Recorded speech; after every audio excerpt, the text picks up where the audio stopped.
प्रथमेशचे नाना नानी झाले खूप इमोशनल. ते का ते बघण्यासाठी व्हिडिओ शेवटपर्यंत नक्की बघा. नमस्कार मंडळी, तुमच्या सगळ्यांचं स्वागत आहे. आजचा दिवस माझ्यासाठी खूप स्पेशल होता, कारण की आज माझं बाळ पूर्ण 6 महिन्याचं कंप्लीट झालेलं आहे.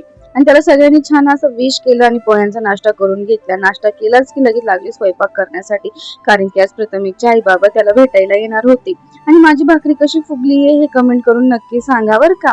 बाबा इकडे प्रथमेशला छान खेळवत होते आणि गॅरेजला व्ह्यू दाखवत होते. चला म्हटलं, ह्यो शांत बसलेला आहे, तोपर्यंत आपण राहिलेला आपला बाकीचा स्वयंपाक करून घ्यावा. मग इकडे पोळ्या करण्यासाठी आले.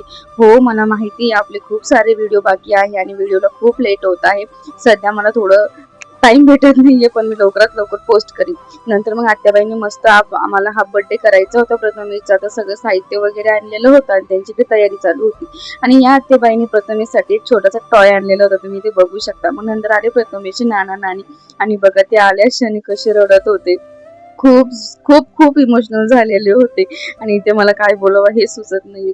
यांच्या डोळ्यातूनच त्यांची प्रेम आणि सगळं दिसून येत आहे. आणि प्रथमेश इतका हॅपी झाला होता त्यांच्यासोबत, तुम्ही ते बघू शकता.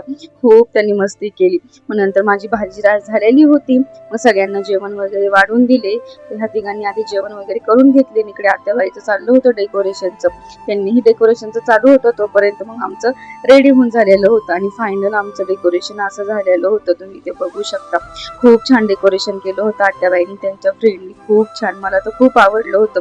आणि प्रथमेशही बघा किती मस्त छान एन्जॉय केला बरं त्यांनी बर्थडे. खूप शांत बसला ना, टकर बघत होता की माझ्यासोबत हे काय चालू आहे. मग नंतर आम्ही घेऊन गेलो प्रथमेशला हॉस्पिटलला, कारण की आता तो 6 मंथचा कंप्लीट झालेला की त्याला सॉल्ट कधीपासून चालू करायचं, डॉक्टरांनी काय सांगितलं हे पुढच्या व्हिडिओ सांगते. नंतर मस्त जेवण वगैरे केले आणि आम्ही आलो आमच्या मम्मीच्या घरी. तर सध्या मी माहेरी आहे. बाय.